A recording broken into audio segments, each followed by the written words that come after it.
तो यहाँ से हम एक्शन वाली बातें स्टार्ट करेंगे। वैसे डेली लाइफ में सबसे ज़्यादा जो हम बातें करते हैं वो एक्शन वाली बातें ही होती हैं। अब हम इनको इंग्लिश में बोलना सीखेंगे, ठीक है। लेकिन सबसे पहले हम ये देखते हैं, जैसे हमने स्टार्टिंग में देखा था कि सेंटेंस यानी बातें जो होती हैं दो टाइप की होती हैं, कि एक्शन वाली बातें और नॉन एक्शन वाली बातें। तो हमने नॉन एक्शन वाली बातें पढ़ ली थी, अभी हमने एक्शन वाली बातों को करना है। तो एक्शन वाली बातों में हम पहले ये जानेंगे कि एक्शन होता है दो टाइप का, कि या तो एक्शन कंटिन्यूस होता है या फिर एक्शन परफेक्ट होता है।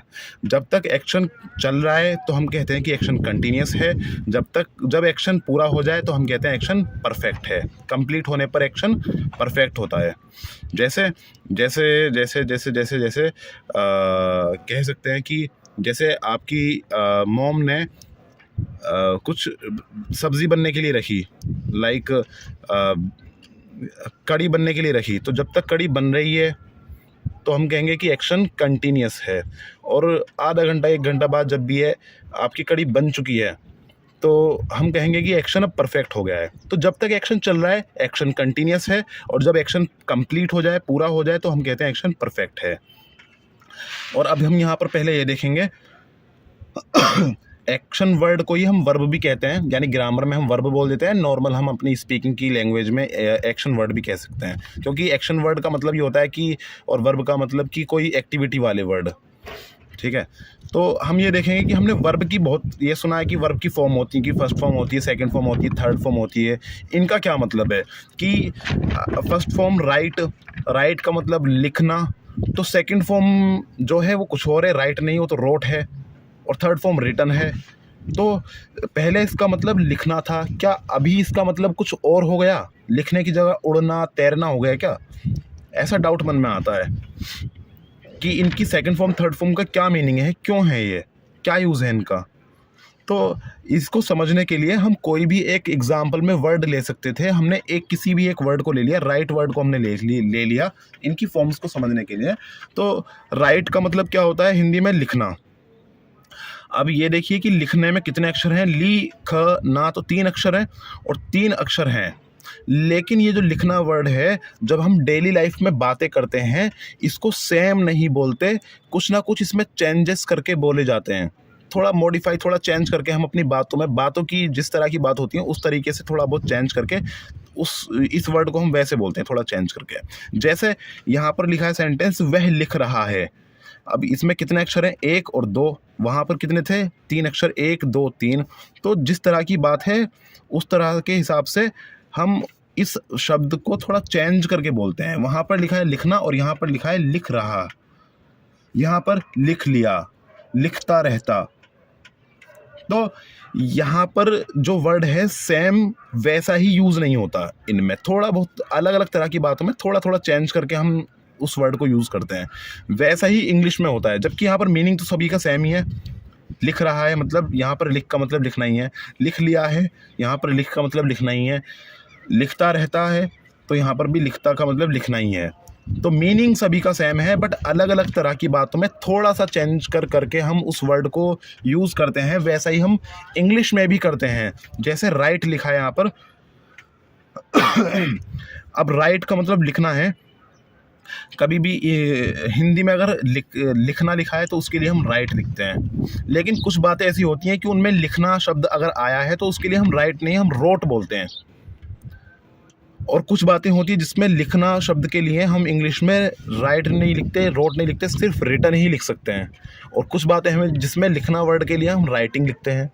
तो शब्द एक ही है, लेकिन अलग अलग तरह की सिचुएशन में हम अलग अलग तरह के वर्ड को यूज़ करते हैं। एक ही वर्ड है, उसमें थोड़ा थोड़ा चेंज करके हम उस वर्ड को अलग अलग तरह की बातों में लिखते हैं, जैसे कि हम हिंदी में भी करते हैं, थोड़ा थोड़ा चेंज करके लिखते हैं। तो मीनिंग सभी का सेम है, ठीक है। अभी हम आगे बढ़कर ये देखते हैं कि वर्ब तो ये हैं, लेकिन वर्ब हमारे 2 टाइप के होते हैं, रेगुलर वर्ब्स और इर्रेगुलर वर्ब्स। ये दोनों टफ वर्ड से देखकर, कठिन से वर्ड देखकर डरना मत, कुछ नहीं, बहुत ईजी है। देखो, रेगुलर वर्ब पहले तो ये ध्यान में रहना चाहिए कि वर्ब मतलब होता है कि कोई एक्टिविटी वाला वर्ड, एक्शन वाला वर्ड। तो वर्ब कहें या एक्शन वर्ड कहें, बात एक ही है। तो रेगुलर वर्ब जो है, मतलब वर्ब जो है वो 2 टाइप के हैं, रेगुलर वर्ब और इर्रेगुलर वर्ब। अब ये रेगुलर वर्ब और इर्रेगुलर वर्ब क्या है? तो देखिए रेगुलर वर्ब यानी कि वो वाले वर्ड, एक्टिविटी वाले वैसे वर्ड जिनकी फर्स्ट फॉर्म अगर हमें पता हो तो सेकंड फॉर्म और थर्ड फॉर्म हमें अपने आप पता चल जाती है। क्यों? क्योंकि सेकंड फॉर्म और थर्ड फॉर्म में कुछ नहीं होता, वही होता है फर्स्ट फॉर्म वाला वर्ड, बस ईडी लग जाता है सेकंड फॉर्म में भी और थर्ड फॉर्म में भी। ठीक है। और लेकिन इर्रेगुलर वर्ब में ऐसा नहीं होता। इर्रेगुलर वर्ब में अगर हमें फर्स्ट फॉर्म पता है तो सेकंड फॉर्म और थर्ड फॉर्म का तो हम अंदाज़ा भी नहीं कर सकते।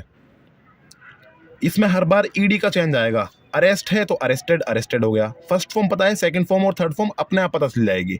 एडवाइज फर्स्ट फॉर्म पता है, सेकंड फॉर्म थर्ड फॉर्म अपने आप ही पता चल जाएगी। एडवाइज, एडवाइज्ड, एडवाइज्ड, इनको कहते हैं रेगुलर वर्ब्स। इनका कुछ नहीं पता होता। फर्स्ट फॉर्म पता होने पर सेकंड फॉर्म और थर्ड फॉर्म का पता नहीं रहेगा कि क्या हो सकता है। कुछ रूल नहीं है फिक्स ऐसा। जैसे यहाँ पर देखें राइट है तो रोट हो गया इसमें, रिटन और राइटिंग। अब ईट है तो एट हो गया, बिल्कुल ही चेंज है एकदम। ईटन और ईटिंग। अब कट है तो कुछ चेंज ही नहीं हुआ, कट कट कट। टेक, अब इसका टूक हो गया। तो कोई ऐसा परमानेंट रूल नहीं है कि उस रूल के हिसाब से कुछ भी, इसका फर्स्ट फॉर्म हमें पता है तो सेकंड फॉर्म का हम, थर्ड फॉर्म का हम अंदाज़ा नहीं कर सकते, कुछ भी हो सकता है। तो हमें पता कैसे चलेगा सर कि सेकंड फॉर्म इसकी क्या होगी, थर्ड फॉर्म क्या होगी? तो पता नहीं चलेगा, ऐसा कोई रूल नहीं है। इसलिए हमें क्या करना होगा, डेली लाइफ में जो हमारे ये वाले इर्रेगुलर वाले एक्शन वर्ड हैं, इनकी हम सेकंड फॉर्म और थर्ड फॉर्म पे थोड़ा सा रट्टा मार लेंगे, थोड़ा सा याद कर लेंगे, वही एक फाइनल लास्ट ऑप्शन है उसके लिए। ठीक है। लेकिन बहुत सारी याद नहीं करेंगे, जितनी हमारी डेली लाइफ में यूज़ होती हैं थोड़ी बहुत याद कर लेंगे, वही काम कर जाती हैं, बहुत ज़्यादा नहीं, छोटी बहुत। एक लिस्ट है मेरे पास, मैं आपको सेंड कर दूंगा, उससे आपको पता चल जाएगा। लेकिन ये मज़े की बात है कि रेगुलर वर्ब हो या इर्रेगुलर वर्ब हो, लेकिन इनकी जो फोर्थ फॉर्म होती हैं, फोर्थ फॉर्म में एक रूल है परमानेंट कि वो फर्स्ट फॉर्म ही होती है, बस उसके अंदर आईएनजी लगा होता है। फोर्थ फॉर्म भले ही वो रेगुलर की हो या इर्रेगुलर की हो, फोर्थ फॉर्म क्या होती है, फर्स्ट फॉर्म ही होती है। फोर्थ फॉर्म फर्स्ट फॉर्म ही होती है, बस आईएनजी का चेंज होता है। ये हमारी फोर्थ फॉर्म होती है। ठीक है। लेकिन ये ध्यान रखना, कुछ बातों में अगर हम लिखने के लिए राइटिंग वर्ड बोल रहे हैं तो राइटिंग वर्ड ही बोला जाएगा उन बातों में, उस बातों में हम रिटर्न नहीं बोल सकते, जबकि दोनों का मीनिंग सेम ही है, बोलने का तरीका है बस। कुछ बातों में हम लिखने के लिए रिटर्न वर्ड को ही बोल सकते हैं, इन किसी वर्ड को नहीं बोल सकते हैं। अच्छा, वो कौन कौन सी बातें हैं जिसमें फोर्थ फॉर्म को ही बोला जा सकता है लिखने के लिए, वो कौन सी बातें हैं जिनमें सिर्फ थर्ड फॉर्म को ही बोला जा सकता है, वो अभी हम आगे देखेंगे। बहुत ईजी है, टेंशन मत लेना। तो अभी हम आगे देखते हैं। इतना हमें मोटा मोटा यहाँ पर समझ में आया था। क्या देखा था हमने यहाँ पर कि एक्शन दो टाइप का, अगर एक्शन चल रहा है तो कहेंगे एक्शन कंटिन्यूअस, अगर एक्शन पूरा हो गया तो हम कहेंगे एक्शन परफेक्ट है। फिर हमने देखा कि एक्शन वर्ड यानी कि वर्ब, बात एक ही, एक्टिविटी वाले वर्ड, अब इनकी फॉर्म होती हैं जिनका मीनिंग सेम होता है, बट अलग अलग तरह की बातों में अलग अलग तरह के वर्ड को यूज़ करते हैं। किस कंडीशन में कौन सा शब्द हमें यूज़ करना होगा वो अभी देखेंगे। और हमने देखा कि वर्ब यानी कि एक्टिविटी वाले वर्ड जो होते हैं, ये होते हैं दो टाइप के, रेगुलर और इर्रेगुलर वर्ब। ठीक है। रेगुलर वर्ब की फर्स्ट फॉर्म हमें पता हो तो सेकंड फॉर्म और थर्ड फॉर्म हमें ऑटोमेटिकली पता चल जाती है, इसे कहते हैं रेगुलर वर्ब। लेकिन इर्रेगुलर वर्ब में फर्स्ट फॉर्म अगर पता है तो सेकंड फॉर्म और थर्ड फॉर्म का हम अंदाज़ा भी नहीं कर पाते हैं, ये होती है इर्रेगुलर वर्ब, जिनको हमें याद ही करना पड़ेगा। तो इसकी एक छोटी सी लिस्ट है जो मैं आपको सेंड करूँगा, फिर आप याद करेंगे और हम डेली लाइफ में फिर कोई प्रॉब्लम नहीं आएगी, वो हम यूज़ कर सकते हैं। ठीक है। आगे देखते हैं हम कि देखिए एक्शन तो दो टाइप का है, कंटिन्यूस और परफेक्ट, लेकिन इन दोनों को यूज़ करके कंटिन्यूस और परफेक्ट को यूज़ करके हम बातें बनाएंगे चार तरह की।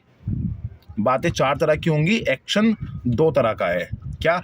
एक बात वो होगी जिसके अंदर एक्शन कंटिन्यूस होगा, यानी कंटिन्यू होगा एक्शन। एक बातें वो होंगी दूसरी वाली जिसके अंदर एक्शन पूरा हो गया होगा, कंप्लीट होगा, यानी परफेक्ट वाली बातें होंगी। और एक बातें वो होंगी जिसके अंदर ये दोनों ही चीज़ देखने को मिलेगी, कंटिन्यूस भी और परफेक्ट भी। तीन हो गई। और चौथी बात वो होगी जिसके अंदर इन दोनों में से कुछ भी नहीं होगा, वो चौथी बात होगी। तो ये एक्शन दो टाइप का होता है, लेकिन इनका दोनों का यूज़ करके ना आपस में मिक्स वगैरह करके चार तरह की बातें बनाई गई हैं। हम देखते हैं कौन कौन सी बातें हैं वो।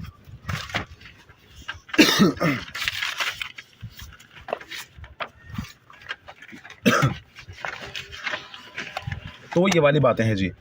पहली बात है ये वाली कंटिन्यूस वाली, मतलब एक्शन चल रहा होगा तो वह नहीं लिख रहा है, मतलब एक्शन चल रहा होने की बात आ रही है। जैसे हम देखते हैं लिख रहा है, इससे क्या समझ में आ रहा है कि एक्शन चल रहा है, तो कंटिन्यूस वाली बात।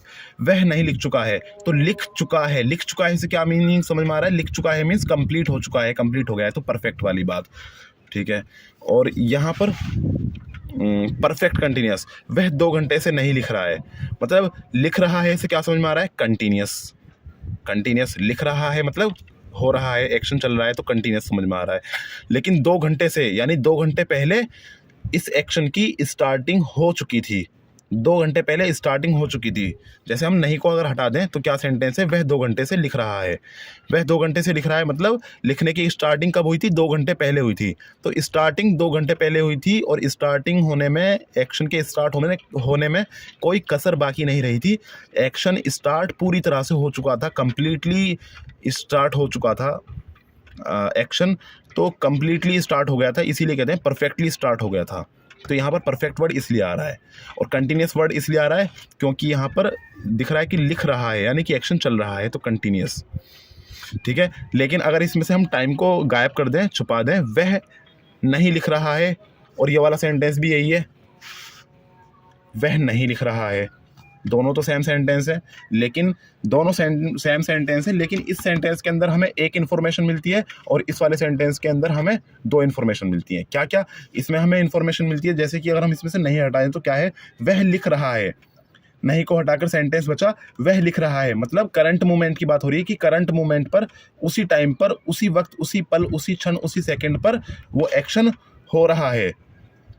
लेकिन ये बात उसी पल की नहीं होती, उसी सेकंड की नहीं होती, ये बात होती है कि पहले से कोई एक्शन होता आ रहा है। जैसे इसका नहीं हटा दें तो क्या होगा, सेंटेंस नहीं हटाने पर होगा, वह 2 घंटे से लिख रहा है। मतलब एक्शन करंट पर नहीं हो रहा है, करंट पर तो हो ही रहा है, लेकिन करंट पर तो हो रहा है लेकिन पहले से होता हुआ आ रहा है, ये चीज़ पता चल रही है।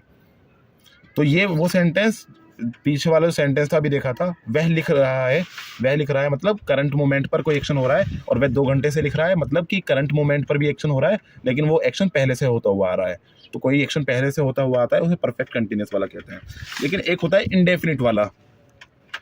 इंडेफिनिट वाली बातें वो होती है जिसके अंदर हमें पता नहीं होता कि एक्शन पूरा हो गया या फिर कंटिन्यू है, इसमें डाउट होता है, इसीलिए इसे कहते हैं इंडेफिनिट वाली बात है। क्योंकि राउडी राठौर मूवी में अक्षय कुमार का एक डायलॉग है कि जो मैं बोलता हूँ वो मैं करता हूँ, और जो मैं नहीं बोलता वो मैं डेफिनेटली करता हूँ। तो डेफिनेटली करता हूँ मीन्स 100% है कि करता ही हूँ, 100% श्योर। तो डेफिनेट का मतलब होता है 100% श्योर, और डेफिनेट का अपोजिट होता है, डेफिनेट का अपोजिट वर्ड होता है, उल्टा वर्ड होता है इनडेफिनेट, जिसका मतलब होता है 100% श्योर ना होना, डाउट होना। तो ये डाउट वाली बात है जिसके अंदर हमें पता नहीं होता कि एक्शन कंटिन्यू है या परफेक्ट है। प्रैक्टिकली बताते हैं अभी, जैसे कि अगर हम इसमें से नहीं को हटा दें तो क्या बचा, वह लिखता है। अब वह लिखता है मीन्स इससे ये पता नहीं चल रहा कि जिस टाइम पर, लाइक अगर 2:45, चलो ठीक है 2:04, 2:05 पर, 2:05 पर किसी ने कहा कि वह लिखता है, तो इसका मतलब ये नहीं कि 5वें मिनट पर भी वो लिखने का एक्शन हो रहा है या हो गया, वो नहीं पता। लेकिन बाकी सब में तो ऐसा है, ठीक ठाक है, कोई प्रॉब्लम वाली बात नहीं है। अगर 2:05 पर किसी ने कहा कि वह लिख रहा है, तो 5वें मिनट पर एक्शन हो रहा है। किसी ने कहा कि 2:05 पर कहा कि वह लिख चुका है, तो इसका मतलब एक्शन 5वें मिनट पर कंप्लीट हो गया है। किसी ने कहा कि 2:05 पर किसी ने कहा कि वह 2 घंटे से लिख रहा है, तो इसका मतलब वो एक्शन अभी भी चल रहा है। 2:05 पर भी वो एक्शन चल रहा है, 2 घंटे से अभी भी चल रहा है, वो 5वें मिनट पर भी चल रहा है, लेकिन स्टार्ट वो 2 घंटे पहले हुआ था, यानी 12:05 पर 2 घंटे पहले स्टार्ट हुआ था। लेकिन अगर 2:05 पर अगर कोई कहता है कि वह लिखता है, तो इसका मतलब ये नहीं है कि 5वें मिनट पर भी वो लिखता ही है, लिख ही रहा है या फिर लिख चुका है।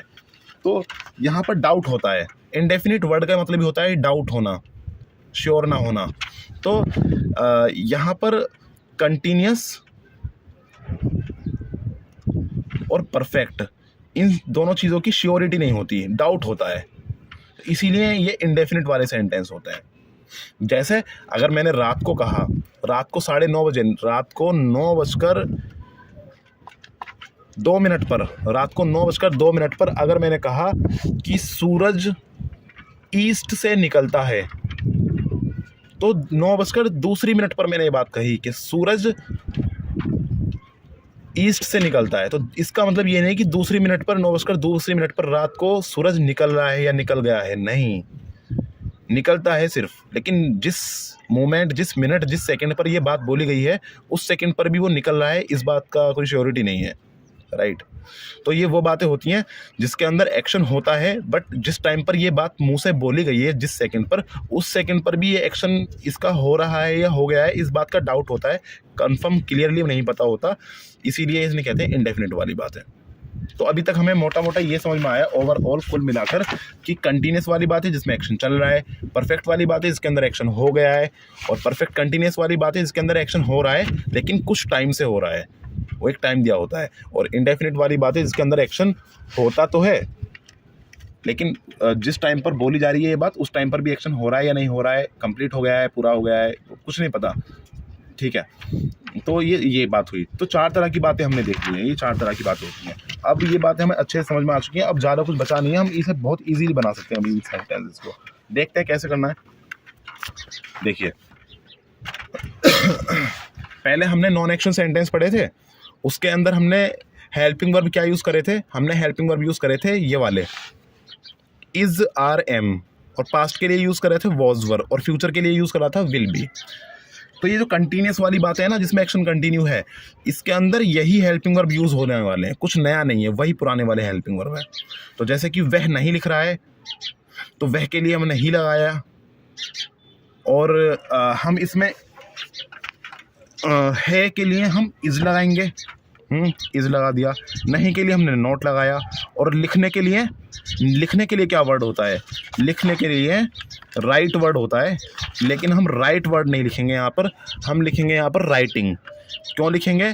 जब भी एक्शन हमें दिखेगा कि कंटिन्यूस फॉर्म में है, कंटिन्यू है एक्शन किसी बात के अंदर, अगर एक्शन कंटिन्यू है तो हम फोर्थ फॉर्म लिखते हैं, first form, second form, third form नहीं लिखते हैं। तो कंटिन्यूस वाली बातों में फोर्थ फॉर्म का यूज़ करेंगे हम, क्योंकि उसमें एक्शन कंटिन्यू है। फोर्थ फॉर्म का मतलब ही होता है, यानी कि फोर्थ फॉर्म या फिर कहें आईएनजी फॉर्म, फोर्थ फॉर्म या आईएनजी फॉर्म का मतलब होता है कि एक्शन कंटिन्यू होना। ठीक है। तो वह नहीं लिख रहा है, ही इज़ नॉट राइटिंग। वह नहीं लिख रहा था, तो था के लिए हमने पहले वॉज वर यूज़ करा था, तो ही, वह के लिए हमने ही यूज़ कर लिया, और था के लिए वॉज यूज़ कर लिया, नहीं के लिए नॉट यूज़ कर लिया। लिखने के लिए राइट वर्ड होता है, लेकिन राइट वर्ड को हम यहाँ पर नहीं लिखेंगे क्योंकि यहाँ पर एक्शन कंटिन्यू दिख रहा है हमको, तो इसलिए राइट में लिखकर हम राइटिंग लिखेंगे, फोर्थ फॉर्म लिखेंगे, क्योंकि फोर्थ फॉर्म का मतलब होता है कंटिन्यू होना। ये बात पास्ट की है, बात तो ये पास्ट की है, लेकिन पास्ट के अंदर एक्शन हमें कंटिन्यू दिख रहा है। जैसे कि अगर मैं कहूँ, वैसे हमें बार बार समझाने के लिए नहीं वर्ड को हटाना पड़ेगा, नहीं को हटाएं। वह लिख रहा था, तो वह लिख रहा था, मैं कहूँ कि अगर कल 2:05 पर वह लिख रहा था, तो ये बात पास्ट की है, कल की है, कल दोपहर 2:05 पर वो लिख रहा था। लेकिन 5वीं मिनट पर कल की बात है, पास्ट की बात है, 5वीं मिनट पर 2:05 पर क्या था एक्शन, कंटिन्यू था या हो गया था? और सेंटेंस ये है कि कल 2:05 पर वह लिख रहा था, यानी कि कल भी वो पास्ट में 5वीं मिनट पर एक्शन उसका कंटिन्यू था। तो बात भले ही पास्ट की हो, लेकिन एक्शन दिख रहा है हमें साफ साफ कि एक्शन कंटिन्यूस था। तो जब भी एक्शन हमें दिखेगा कि कंटिन्यू है या था, तो कंटिन्यू एक्शन के लिए हम फोर्थ फॉर्म लगाते हैं, first form, second form, third form नहीं लगाते हैं। ठीक है। ये वाला सेंटेंस वह नहीं लिख रहा होगा, तो वह के लिए हम नहीं लगाया, होगा के लिए हमने पहले भी देखा था विल बी, लेकिन नहीं के लिए हम नॉट लगाएंगे, लेकिन कहाँ लगाएंगे? हेल्पिंग वर्ब के फर्स्ट वर्ड के बाद। तो विल नॉट भी हुआ, ही विल नॉट बी। और लिखने के लिए राइट वर्ड होता है, क्योंकि एक्शन इसमें कंटिन्यू दिख रहा है, तो इसलिए हमने फोर्थ फॉर्म यूज़ करी है। जैसे कि नहीं को छुपा लें, तो देखिए वह लिख रहा होगा, वह लिख रहा होगा मतलब एक्शन कंटिन्यू हो रहा होगा। जैसे कि अगर मैं कहूँ कल सुबह 9:01 पर मैं लिख रहा हूँगा, तो ये बात फ्यूचर की है, लेकिन फ्यूचर में कल 9:01 पर क्या हो रहा होगा? एक्शन कंटिन्यू हो रहा होगा या फिर हो गया होगा? क्योंकि सेंटेंस ये है कि कल सुबह 9:01 पर मैं लिख रहा हूँगा, मतलब फ्यूचर की बात है, कल 1 पर 9:01 पर मेरा एक्शन कंटिन्यू होगा। तो बात भले ही फ्यूचर की हो, लेकिन एक्शन कंटिन्यू दिखाई दे रहा है। तो जब एक्शन हमें कंटिन्यू दिखाई देगा, तो हम फोर्थ फॉर्म यूज़ करेंगे। ठीक है। तो अब हम इनके 3-3 सेंटेंस बनाते हैं, जो कि हमने पहले भी बनाए थे, हमारी प्रैक्टिस है। जैसे कि प्रैक्टिस वो नहीं थी, वह हैप्पी नहीं है, ही इज़ नॉट हैप्पी। क्या वह हैप्पी नहीं है? Is he not happy. वह हैप्पी क्यों नहीं है? Why is he not happy. और अगर किसी सेंटेंस में नहीं है, तो हम नॉट भी नहीं लगाएंगे। ठीक है। वैसे इनकी प्रैक्टिस करते हैं। वह नहीं लिख रहा है, इसकी होगी ही इज़ नॉट राइटिंग। अब इसी का क्या वह नहीं लिख रहा है, इज़ ही नॉट राइटिंग, और वह क्यों नहीं लिख रहा है, why is he not writing. इसमें आ जाते हैं, वह नहीं लिख रहा था, ही वॉज नॉट राइटिंग। क्या वह नहीं लिख रहा था, वॉज ही नॉट राइटिंग, और वह क्यों नहीं लिख रहा था, why was he not writing. वह नहीं लिख रहा होगा, he will not be writing. क्या वह नहीं लिख रहा होगा, will he not be writing, और वह क्यों नहीं लिख रहा होगा, why will he not be writing. आपको हर सेंटेंस के ये तीन तीन पता होने चाहिए कि एक पहला तो ये है ही, और दूसरा क्या से स्टार्ट होने वाला, और तीसरा क्यों वाला सेंटेंस। तो ये जो है 3 सेंटेंस होंगे, 3 ये वाले होंगे, 3 ये वाले होंगे। ये 9 के 9 सेंटेंस आपको प्रैक्टिस होनी चाहिए अच्छे से। मैं आपसे पूछूंगा, आप खुद ही बताएंगे, ठीक है। हिंदी प्लस इंग्लिश दोनों में ही बताएंगे। मैं सिर्फ ये कहूँगा कि 3 सेंटेंस बनाइए। पहला सेंटेंस ये है, वह नहीं लिख रहा है। अब आप 3 सेंटेंस बनाएंगे कि सर वह नहीं लिख रहा है, ही इज़ नॉट राइटिंग। क्या वह नहीं लिख रहा है, इज़ ही नॉट राइटिंग, और वह क्यों नहीं लिख रहा है, why is he not writing. बाकी आपको बताने की जरूरत नहीं है कि वाज की जगह पर यहाँ पर 2 ऑप्शन है कि वाज ये वर आ सकता है, लेकिन डिपेंड करता है कि यहाँ पर क्या है। अगर यहाँ पर ही है, मतलब एक इंसान जैसा, तो हम वॉज लगा रहे हैं, और यहाँ पर अगर कुछ ऐसा हो जो अपने आप में एक से ज़्यादा इंसान हो, तो वॉज नहीं लगाएंगे, वर लगाएंगे। वही पुराने वाले रूल है जो कि नॉन एक्शन सेंटेंस में भी थे। लेकिन अब आते हैं इन वाली बातों के ऊपर, परफेक्ट वाली बातें। परफेक्ट वाली बातें जिसमें एक्शन पूरा हो गया होता है, कंप्लीट हो गया होता है। वह नहीं लिख चुका है। हम इसमें नहीं को हम देखिए, नहीं हमने इसलिए ले रखा है ताकि हम ईजी पड़े। आपको हर बार सेंटेंस को थोड़ा समझने के लिए नहीं को थोड़ा सा छुपाना पड़ेगा। तो वह नहीं लिख चुका है, नहीं को हटाया, वह लिख चुका है। वह लिख चुका है से क्या समझ में आ रहा है कि एक्शन कंप्लीट हो गया है, इसीलिए हमने यहाँ पर क्या इसे परफेक्ट सेंटेंस बोला है। लेकिन बात क्या है कि वह के लिए हमने ही लगा दिया, लेकिन अब इसमें है के लिए हम इज़ नहीं लगाएंगे, इज़ वॉज वर नहीं। जब एक्शन कंप्लीट हो जाता है, उसमें एक्शन कंटिन्यू था, जब एक्शन कंप्लीट हो जाता है तो हम is are am was were ये यूज़ नहीं करते। इसके लिए अब कुछ नया होता है। क्या नया होता है, ये नया होता है। देखिए, ये अगर चुका है यानी कंप्लीट हो चुका है तो हम हैज़ हैव यूज़ करते हैं, और चुका था हैड के यानी पास्ट के अंदर कंप्लीट हो गया था कोई बात, कोई एक्शन, तो हम हैड यूज़ कर लेते हैं। और अगर चुका होगा यानी फ्यूचर के अंदर कोई एक्शन कंप्लीट होता हुआ दिखता है तो हम विल हैव यूज़ कर लेते हैं। इसके लिए ये नए होते हैं, ऐसा नहीं कि हम इज़ आर एम को यूज़ करेंगे, नहीं, हम इनके लिए नए यूज़ करते हैं। जब भी एक्शन कंप्लीट होता है ये वाला यूज़ करते हैं, ठीक है। तो अब ये बताने की ज़रूरत नहीं है कि हैज़ हैव यहाँ पर लिखा है तो कब हैज़ यूज़ करेंगे, कब हैव यूज़ करेंगे, वो डिपेंड करता है। अगर बात ऐसी है, मतलब सिंगुलर है यानी कि ही है, एक इंसान है, तो उसके लिए हम पहला ऑप्शन हैज़ यूज़ करेंगे।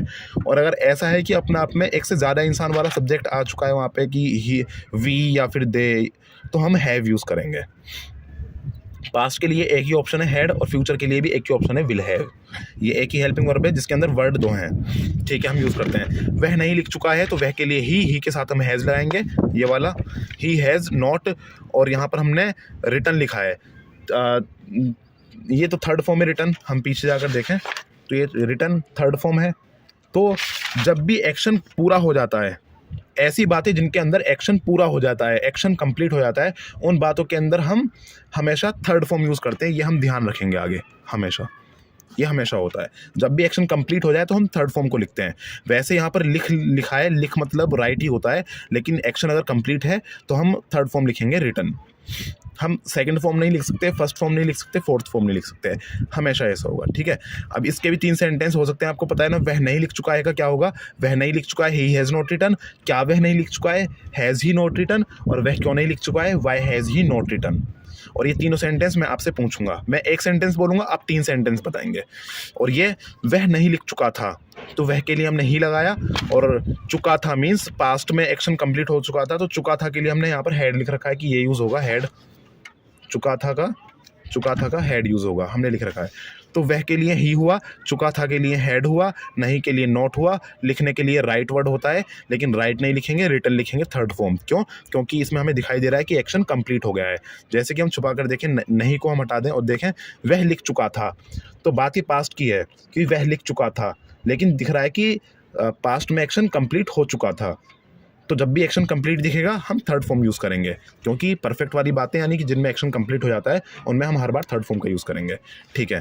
और यहाँ पर वह नहीं लिख चुका होगा, ये बात फ्यूचर की है, वह नहीं लिख चुका होगा, ठीक है। नहीं को हटा दे, क्या दिख रहा है, वह लिख चुका होगा, मतलब फ्यूचर की बात है ये। तो वह के लिए हमने ही लगाया, और चुका होगा के लिए हमने क्या देखा है, will have he will have, और नोट हमारा विल के बाद आएगा क्योंकि हेल्पिंग वर्ब के फर्स्ट वाले वर्ड के बाद नोट आता है। तो ही विल नॉट हैव, और लिखने के लिए राइट वर्ड होता है, लेकिन राइट नहीं हम रिटर्न लिखेंगे क्योंकि इसमें दिख रहा है ना एक्शन कंप्लीट हो चुका होगा।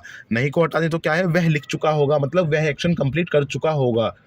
फ्यूचर की बात है, जैसे मैं कहूँ कि कल सुबह 9:01 पर मैं लिख चुका होऊंगा, मतलब कि पहले से लिख रहा हूँगा, लेकिन 9:01 तक तो मैं एक्शन कंप्लीट कर चुका हूँगा, लिख चुका हूँगा। तो एक्शन जब कंप्लीट कर चुका हूँगा उस मिनट तक, तो हमें दिख रहा है कि एक्शन कंप्लीट होगा, परफेक्ट होगा, तो हम थर्ड फॉर्म यूज़ करेंगे।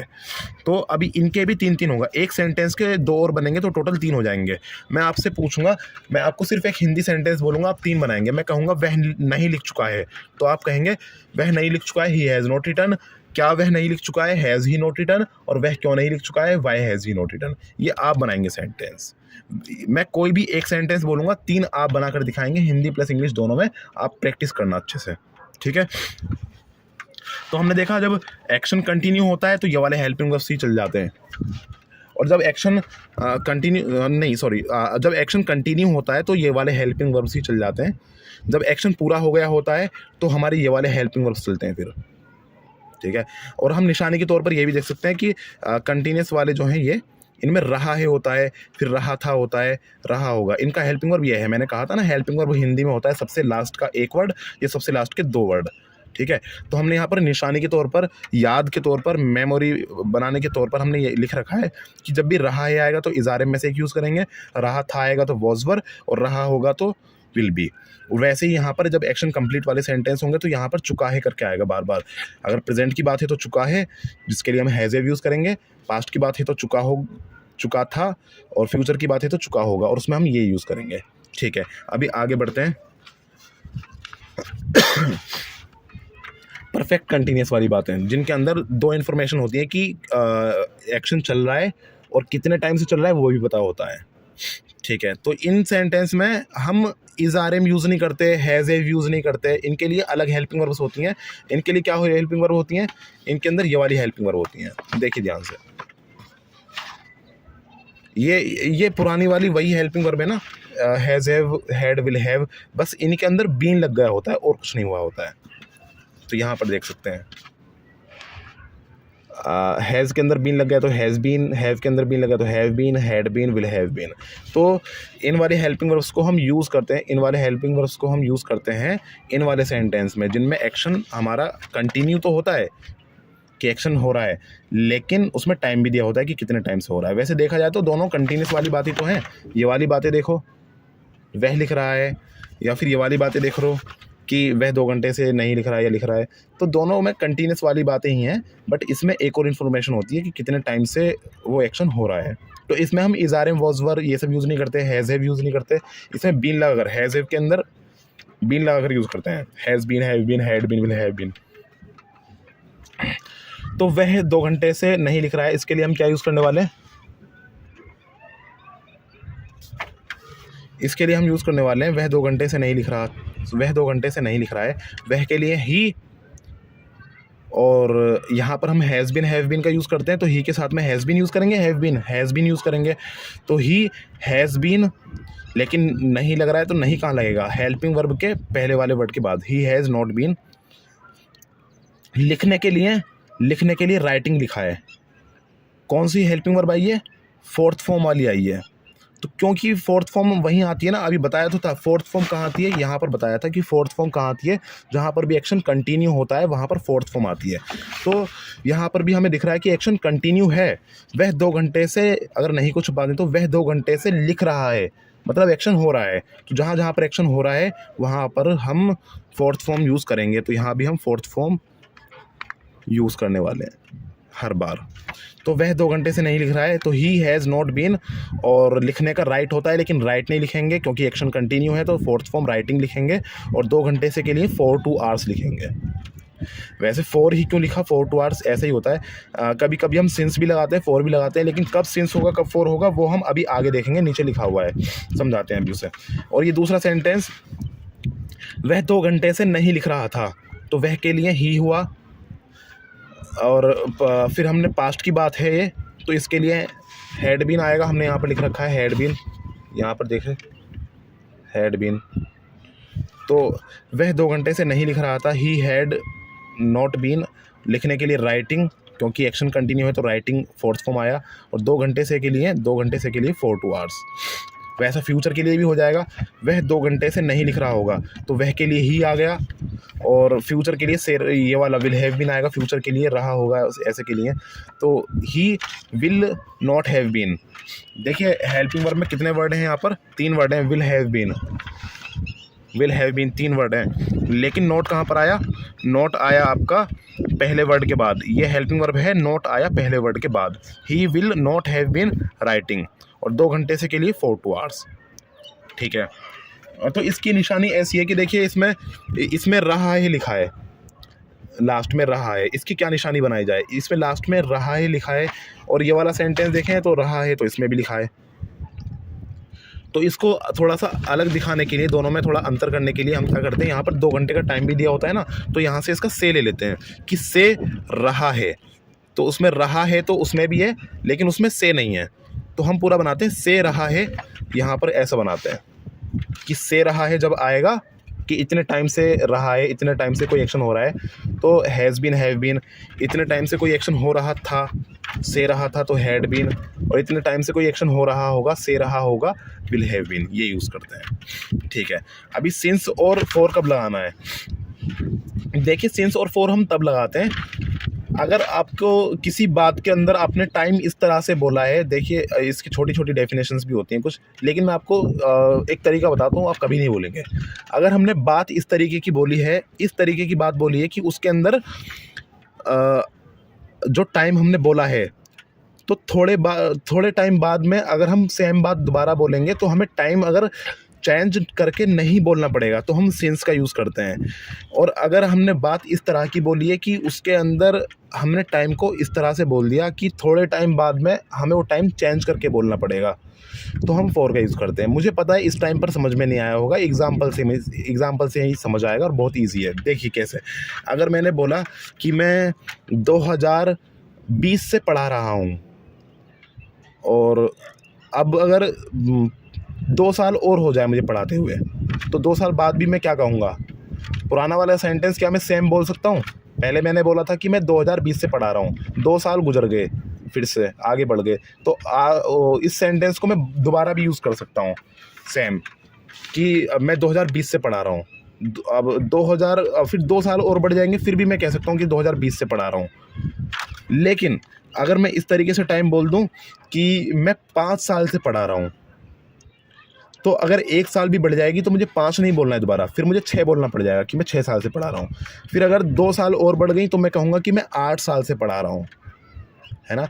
तो यहाँ पर हम टाइम को इस तरह से बोल रहे हैं अपनी बात में कि थोड़ा आगे बढ़ने पर, फ्यूचर में जाने पर हमें वो टाइम चेंज करके बोलना पड़ेगा, तो हम फॉर का यूज़ करते हैं।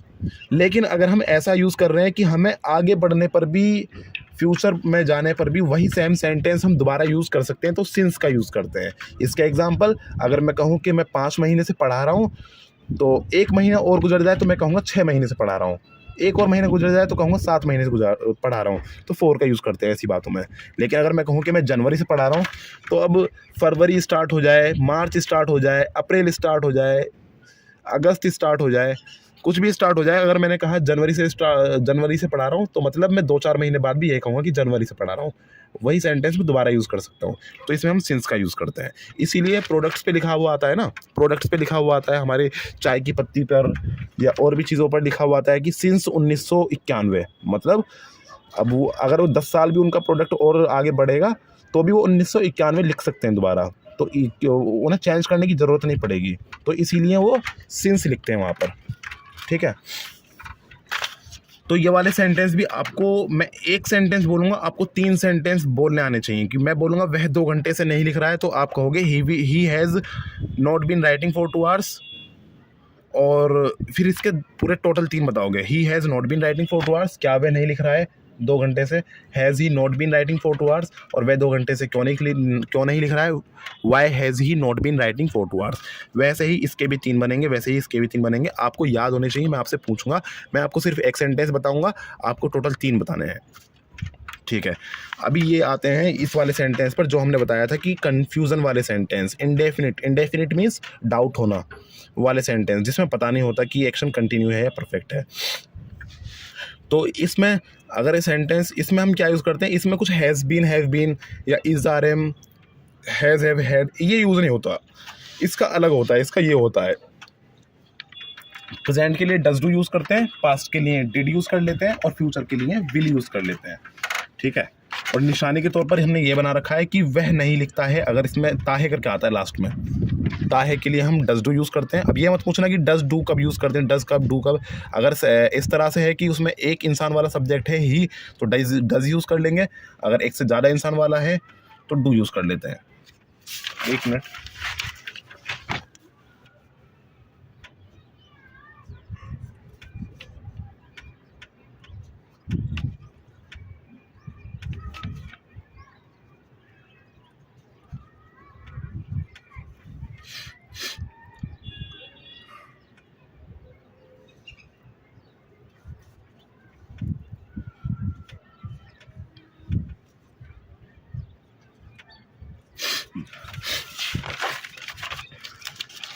तो इसमें हम क्या करेंगे, अभी ये चीज़ देखिए ध्यान से।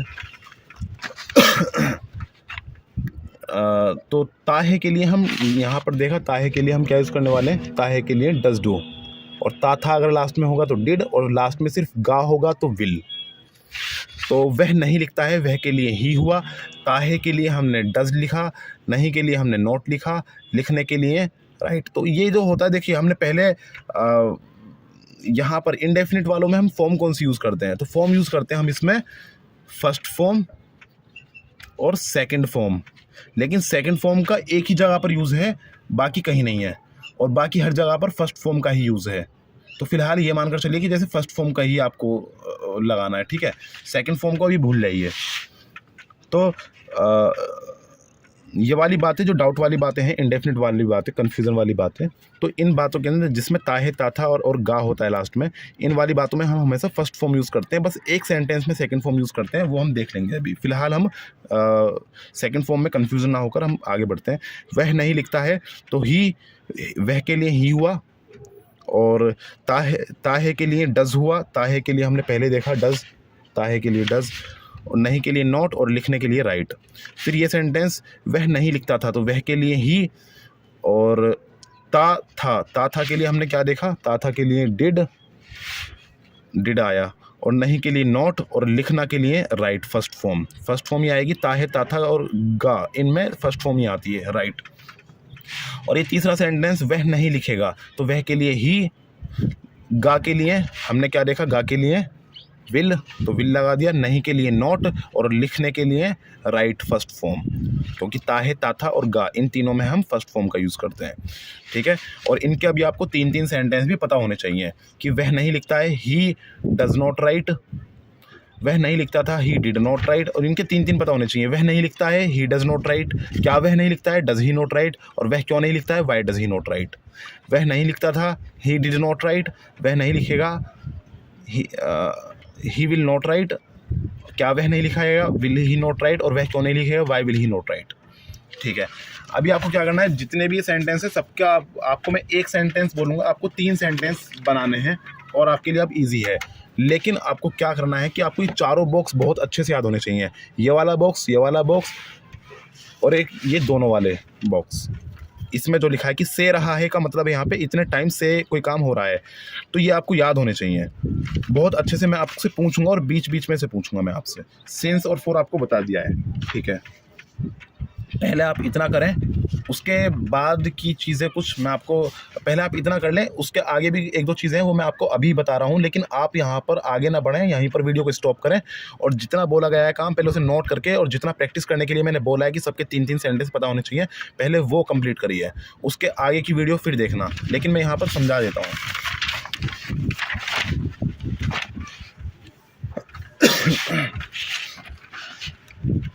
देखिए यहाँ पर जो हमने सेंटेंस देखा, ये वाला कि वह नहीं लिखता है, वह नहीं लिखता है, इसमें से नहीं को हटा दें ज़रा। ये इन दोनों सेंटेंस के यहाँ पर देखिए हमने स्टार बनाया था। स्टार का मतलब था यहाँ पर कि हम इसमें कुछ कंडीशन है। इन दोनों सेंटेंस में, ताहे और ताथा वाले सेंटेंस में कुछ कंडीशन थी, उसको हमें समझना है। अभी हम करते हैं उन्हें कंप्लीट, ठीक है। तो ये हम सेंटेंस, दोनों सेंटेंस को उठाते हैं और फिर से हम इनके बारे में थोड़ा सा जानेंगे, सीखेंगे। तो इसमें पहला सेंटेंस था वह नहीं लिखता है, ये था। तो वह नहीं लिखता है, लेकिन एक मिनट, वह नहीं लिखता है, जिसकी हमने बनाई ही डज नॉट राइट। लेकिन क्या होता है कि इस सेंटेंस में ऐसा होता है कि अगर इसका हम नहीं हटा देते हैं तो इसका नॉट हटता है। सिर्फ नॉट नहीं हटता है, इसका डज भी हट जाता है और बचता क्या है, ही राइट, ठीक है। यानी कि इसका जो बिना नहीं वाला सेंटेंस होता है, ठीक है, उसे कहते हैं पहला उसे कहते हैं अफर्मेटिव सेंटेंस। क्या कहते हैं, उस सेंटेंस को अफर्मेटिव कहते हैं जिसके अंदर ना तो कोई क्वेश्चन किया गया हो, उसे हम अफर्मेटिव सेंटेंस बोलते हैं। क्वेश्चन भी कोई नहीं होता और नहीं नाम का जो शब्द है ये भी नहीं होता, उस सेंटेंस को हम बोलते हैं अफर्मेटिव सेंटेंस।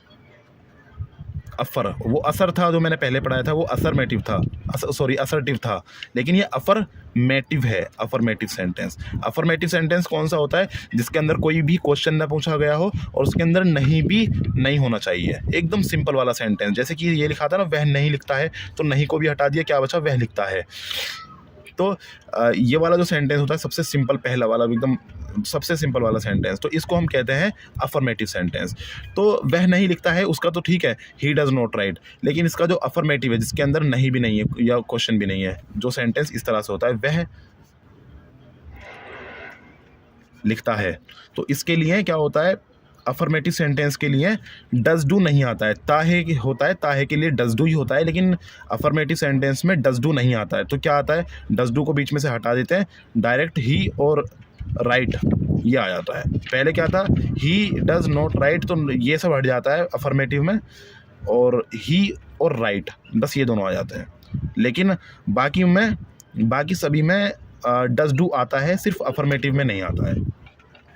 अच्छा, डज डू हटता है तो क्या होता है, डज डू हटता है तो ऐसा नहीं कुछ होता नहीं है, डज डू हटता है तो कुछ और आता है। कुछ और क्या आता है, तो आता ये है कि डज डू अगर हटेगा तो यहाँ पर एस, इसके अंदर राइट के अंदर एस, राइट्स, या तो आता है या फिर नहीं आता है। वो डिपेंड करता है कि अगर ही होता है या कोई भी सिंगुलर होता है एक इंसान वाला तो एस आता है, वरना एस वी होता है या वी के जैसा कोई प्लूरल होता है तो एस नहीं आता है। यानी कि ही राइट्स होगा, और अगर वी हो कि हम लिखते हैं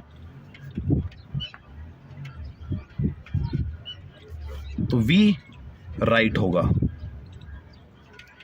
तो ये अफर्मेटिव के लिए था, यानी कि पहले वाले सेंटेंस के लिए। बाकी जो भी सेंटेंस होंगे ना, वह नहीं लिखता है, क्या वह नहीं लिखता है, वह क्यों नहीं लिखता है, वो बाकी हर सेंटेंस में डज डू आएगा। बट अफर्मेटिव सेंटेंस जिसमें क्वेश्चन और नहीं होता है, ये दोनों चीज़ें नहीं होती हैं, उसमें ऐसा होता है कि डज डू गायब हो जाता है और डज डू की जगह पर एस आता है। या तो एस आता है या नहीं आता है, वो डिपेंड करता है कि अगर ही है या कोई भी सिंगुलर है तो एस आता है, और वी या हम ऐसा कुछ है, एक से ज़्यादा प्लूरल, तो ऐसा नहीं आता है, वो यहाँ पर लिखा है। और दूसरा सेंटेंस जो नीचे था वो था वह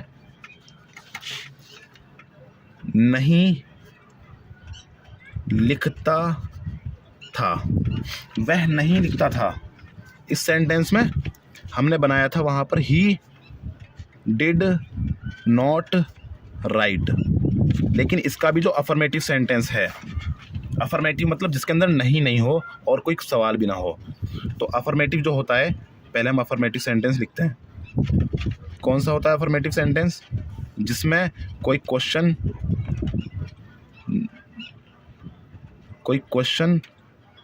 और नहीं, ये दोनों चीज़ें नहीं होती। कौन सा होगा वो सेंटेंस, नहीं को हटा देते हैं, क्या होगा, वह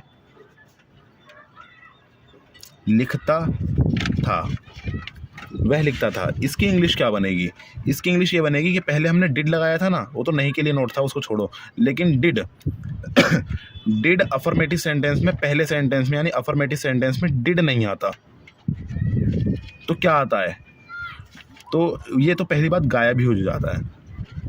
वह के लिए ही आया, डिड तो यहाँ से गायब हो जाएगा, सिर्फ राइट रह जाता है। राइट आता है यहाँ पर, सिर्फ इतना ही रह जाता है, सिर्फ इतना ही रह जाता है, ही राइट। लेकिन अगर डिड हटता है तो कुछ और आता है। क्या आता है? अगर डिड नहीं आता है तो सेकंड फॉर्म आती है, ये रूल होता है। डिड नहीं आता अगर, या तो डिड आएगा या फिर सेकंड फॉर्म आएगी। यानी कि यहाँ पर डिड अगर आया है, यहाँ पर अगर डिड आया है तो सेकंड फॉर्म नहीं है, फर्स्ट फॉर्म आई है।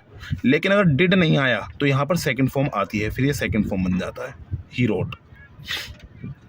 और इसका असर उस पर नहीं पड़ता कि यहाँ पर क्या है, कि ही है या वी है। हम लिखते हैं, हम लिखते थे, ऐसा भी होगा। अगर हम लिखते थे तो वी रोट, हम लिखते थे वी रोट, वह लिखता था ही रोट।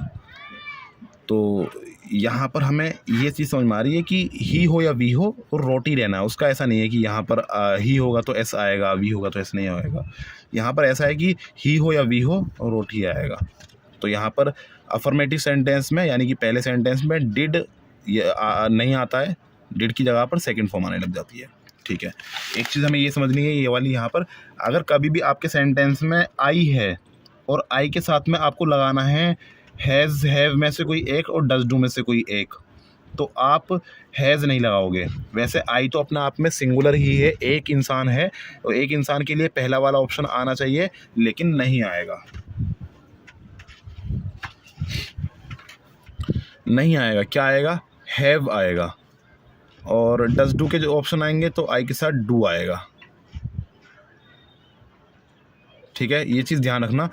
आई के सामने आई के लिए हैज़ ही आना चाहिए, पहला ऑप्शन हैज़ ही है, और डज ही आना चाहिए, पहला ऑप्शन डज ही है, लेकिन नहीं आता।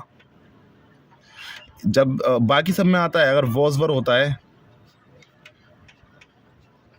तो आई के साथ पहला ऑप्शन ही आता है, क्योंकि आई एक इंसान है और पहला ऑप्शन एक इंसान के लिए होता है।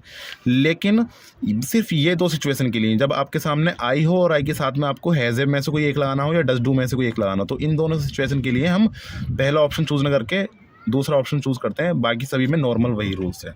ठीक है, ये भी हमने देख लिया। अब इसके भी आपको ये तीन आपको आने चाहिए बनाने। वह लिखता है, क्या वह लिखता है, वह क्यों लिखता है, ये आपको आने चाहिए। तीन सेंटेंस सभी के आने चाहिए। ठीक है, इसकी प्रैक्टिस करिए। बाकी कोई डाउट हो तो मुझसे ऑफलाइन पूछ सकते हैं, और जब आपका ये अच्छे से तैयार हो जाएगा फिर मैं आपको एक चार्ट दूंगा, आप मुझे सुना देना पहले, और चार्ट की हम डेली प्रैक्टिस करेंगे। बहुत ईजी है, आपको कोई प्रॉब्लम नहीं होगी। ठीक है, थैंक यू।